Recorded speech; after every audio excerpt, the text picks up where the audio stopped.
Assalamualaikum warahmatullahi wabarakatuh. Jadi penulis ingin tekankan lagi ya bahwa menurut penulis oli HDO itu nggak dijamin bagus. Jadi label HDO tidak menjamin olinya itu bagus. Juga label SAE 40 tidak menjamin olinya itu stabil. Label oli Cardan itu tidak menjamin olinya itu kental ya. Jadi untuk sekarang 3 itu aja ya, untuk mematahkan mitos dari ketiga oli tersebut ya, terutama HDO sih ya. Orang berpikir oli HDO itu pasti oli sip. HDO itu lebih sip dari PCMO, lebih sip dari JASO MA. Terus untuk yang lebih banyak mempelajari oli, ngomong oli single grade itu pasti bagus. Jadi oli single grade kalau untuk Indonesia yang tersedia itu ya SAE 40 ya. Kalau SAE lain-lain sulit sekali atau mahal sekali. Kemudian juga ada yang ngomong oli Cardan pasti kental. Oli Cardan dulu dah bahas. Apa emang oli Cardan itu kental beneran? Enggak. Apalagi oli Cardannya yang 80W, 90, 75W, 90, 85W berapa lah itu ya. Tentu ya kecuali yang belakangnya 140. Kalau 140 itu kentalnya beneran. Ada yang ya cuma sekelas SAE 50, ada yang lebih dari itu. Tapi ini untuk pemakaian pelan ya. Kalau untuk pemakaian kencang nggak tentu, karena sepertinya pabrikan itu mencapai SAE 140 itu dengan aditif, bukan dari hanya bahan olinya saja. Jadi oli Cardan pun ada yang namanya mineral, ada yang namanya sintetik, ada yang pakai bahan nggak tahan sir, ada yang pakai tahan sir, apalagi kalau sudah dicampuri aditif. Jadi yang namanya pengental itu ada aditifnya, dan pengental ini sepertinya sama dengan aditif viscosity index improver. Mbuh celali jeneng bahane opo. Kalau bahan pengental yang paling bagus itu adalah PIB, oli isobutane. Penulis coba cari, sayangnya masih nemunya yang harganya sangat mahal. Jadi ya mbuh lah, apakah nanti bisa pakai bahan seperti itu. Mantap kalau nanti misalnya bisa pakai PIB, misalnya di campurannya Styliron. Tapi yang namanya oli Cardan kita nggak bisa pakai patokan multigrade atau single grade-nya ya, karena contohnya oli yang harusnya merupakan merek terpercaya, merek Pertamina, buktinya kok ya nggak shear stable, nggak tahan RPM tinggi, nggak tahan pakai kencang, dan bahkan dibanding Mesran SAE 40, B40, Mesran Super, Pastron, terbukti ya untuk sebagai oli Cardan motormatic, oli transmisi motormatic itu cepat rusak juga ya. Jadi justru ketika pakai roret jadi ada glitternya, padahal pakai Mesran enggak, pakai Pastron enggak. Jadi kalau berpikir oli Cardan itu menjamin oli yang kental, sayangnya tidak ya. Kalau nggak percaya ya silahkan pergunakan oli Cardannya untuk oli mesin. Kalau kelemahan oli Cardan dibanding oli mesin itu rasanya adalah aditifnya ya yang minim. Aditifnya nggak cocok untuk mesin yang bakar ya. Jadi karena memang desain untuk oli gear, kandungan deterjennya mestinya sedikit. Cuma yang aneh juga itu adalah anti ausnya yang juga sedikit. Jadi justru pakai oli gear nggak kerasa licin, nggak kerasa halus ya. Ya kekentalan itu ya sebenarnya sama saja sih dengan oli mesin.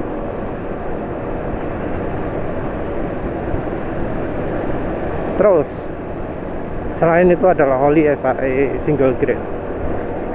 Penulis nggak akan coba SAE 30 karena ya terlalu encer untuk motor penulis. Penulis juga untuk kekentalan oli yang encer ya. Untuk oli yang encer penulis juga sudah beberapa kali coba. Penulis sudah coba pakai oli samping apa ya? Stayho orangnya. Yang jelas kalau merek Evalup penulis sudah 2 kali. Yang hijau pernah, yang coklat pernah. Jadi oli samping kan mestinya single grade ya, nggak ada oli samping multi grade. Itu ya rasanya ya terlalu encer sih emang, tapi lebih kental daripada oli 10W40 jelek ya, karena oli 10W40 jelek itu olinya cepat sekali jadi encer, jadi kekentalannya bisa aja sampai 0W20 barangkali ya. Nah, balik lagi ya SAE 40 nya ya. Kalau ya SAE 40 itu nggak ada jaminan olinya bagus. SAE 40 itu hanya label, hanya ya olinya kesannya adalah oli single grade. Pada kenyataannya olinya belum tentu single grade. Pada kenyataannya olinya itu secara kemampuan nggak beda jauh ya dari oli mesin lainnya. Jadi penulis sudah coba banyak oli single grade, oli SAE 40, dan ya kadang malah lebih buruk daripada oli multi grade nya. Tentu kalau ngomong multi grade ya iya multi grade 20W50 ya. Antara 20W50 dengan SAE 40 ada yang lebih bagus 20W50 nya. Malah mungkin kebanyakan lebih bagus yang 20W50.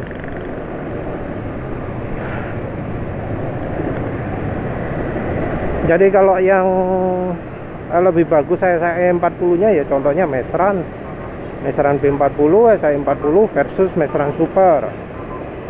Kalau yang setara Eni 20W50 dengan Eni SAE 40 ya anggap aja setara lah. Terus yang lebih bagus yang 20W50 ya contohnya oli Win 20W50 Formula Super Formula Car dibanding dengan Win SAE 40.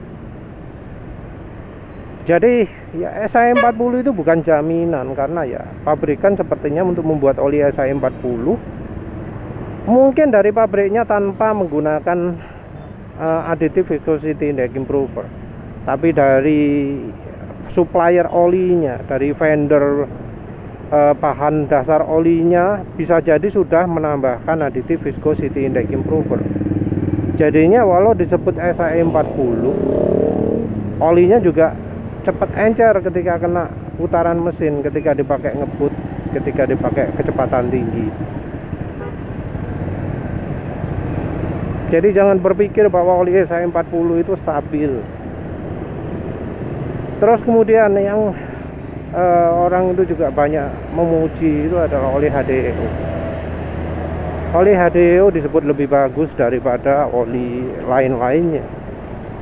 Ya entah apakah mereka itu sudah melakukan perbandingan dengan merek yang sama ya. Jadi misalnya membandingkan oli Shell yang sekelas ya, HX3 dengan Rimula R4 Plus dengan AX3. AX3 yang 20W50, AX3 yang 20W50 versus Rimula R4 Plus atau R4X gitu ya. Tentu kita ngomong oli yang baru ya, kita nggak ngomong oli drum yang biasanya wis teroksidasi parah. Ini kita bicara antar merek yang sama ya. Untuk merek yang sama, oli HDO itu rasanya kalau menurut penulis ya sebenarnya nggak begitu kerasa, apalagi kalau dipakai di motor. Jadi kalau untuk dipakai di motor seringkali yang Jaso MA itu tenaganya lebih keluar, karena memang oli diesel aditifnya lebih banyak, dan aditif lebih banyak dari oli diesel itu biasanya juga adalah aditif pembersih ya. Jadi ada oli diesel yang tenaganya nggak keluar tapi juga nggak lebih halus daripada oli Jaso MA nya. Maaf ya penulis lupa kalau untuk merek-mereknya ya, lupa ngasih contohnya apa, soalnya terlalu banyak nyoba ya. Jadi beberapa oli HDO rasanya kok kayak oli yang nggak ada pelicinya, walau tenaga nggak bisa keluar, tetap sama-sama nggak bisa keluar. Jadi impresi penulis untuk oli HDO itu adalah oli yang bikin tenaga nggak bisa keluar. Seringnya oli HDO seperti itu. Memang ada pengecualian, ada beberapa oli HDO yang tenaganya nggak terlalu terhambat ya. Mungkin yang bisa jadi contoh Vatron diesel ya.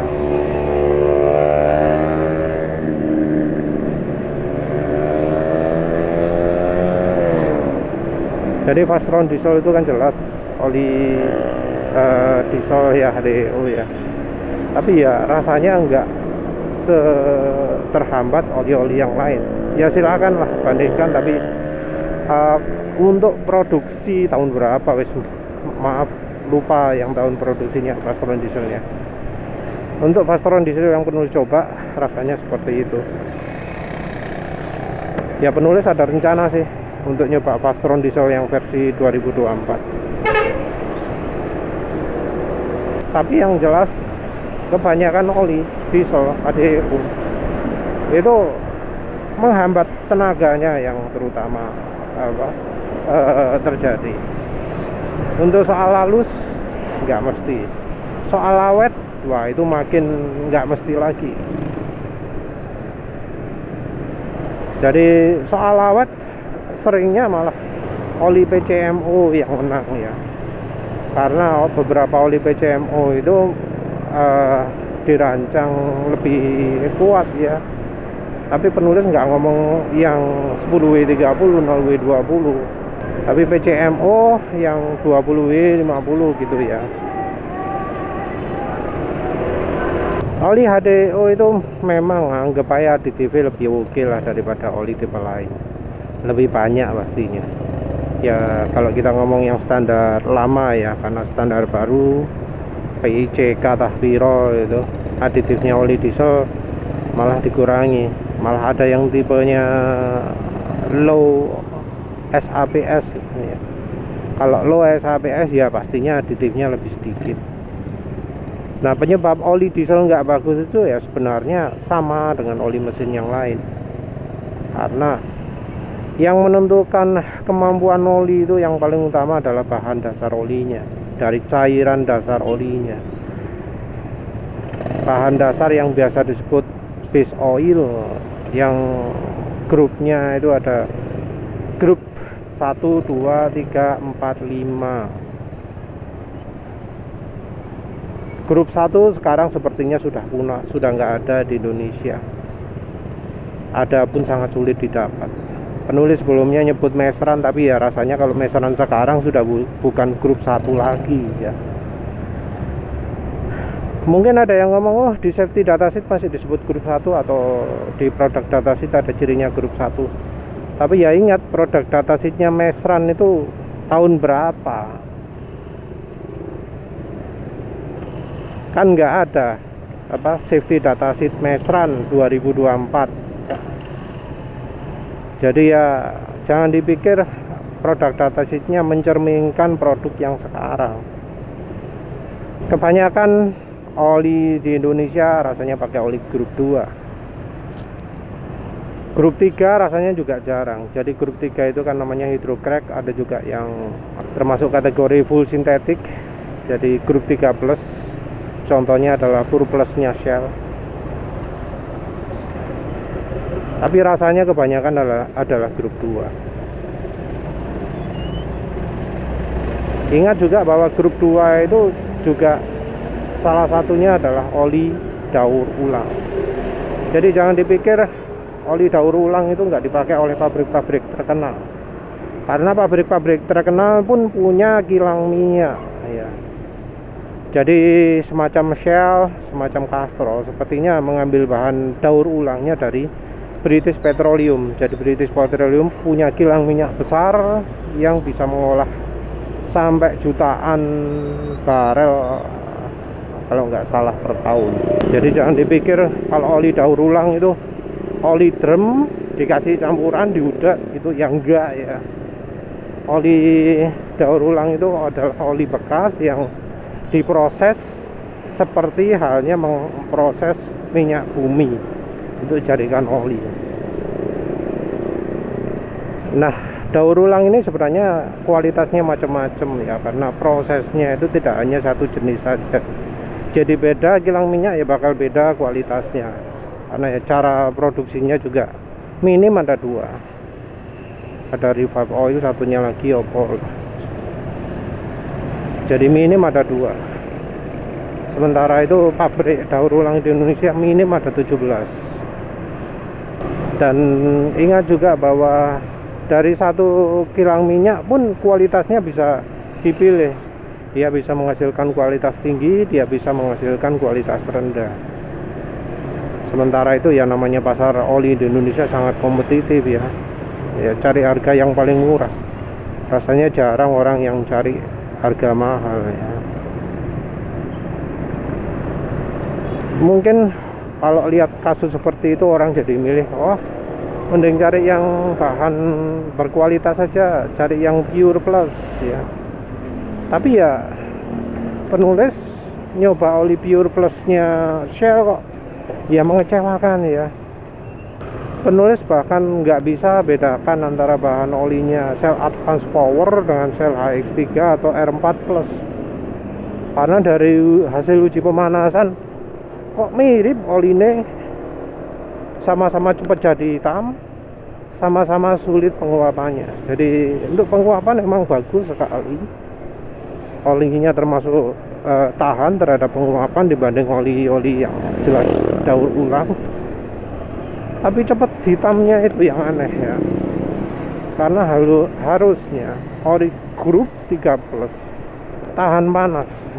Tapi mengapa oli Shell Advance Power yang jelas labelnya asli, ciri-ciri barcode-nya asli, di-scan bener, warna apa kertasnya jadi biru ketika basah seperti kalau beli di SPBU, tapi mengapa kok bahan yang katanya sintetik, bahan yang katanya lebih tahan oksidasi, sama saja dengan oli mineral, dengan oli HX3, sama dengan oli R4 Plus. Kenapa kok oli full sintetik kok sama persis kemampuannya dengan oli mineral?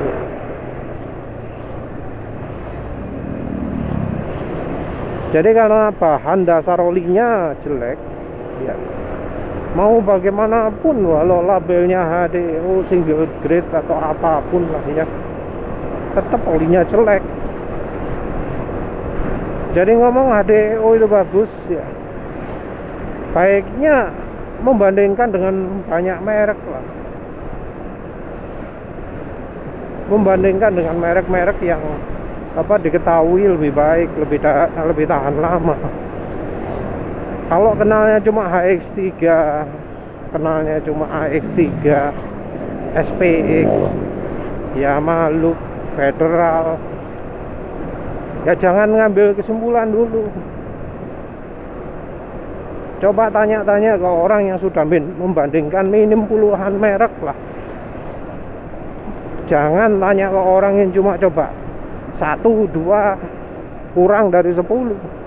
Ngomong bahwa oli HDO itu pasti baik, salah itu. Ngomong oli single grade itu pasti baik, salah itu. Oli Gardan itu pasti kental juga, salah itu. Ya wes lah, itu saja. Terima kasih sudah menonton. Assalamualaikum warahmatullahi wabarakatuh.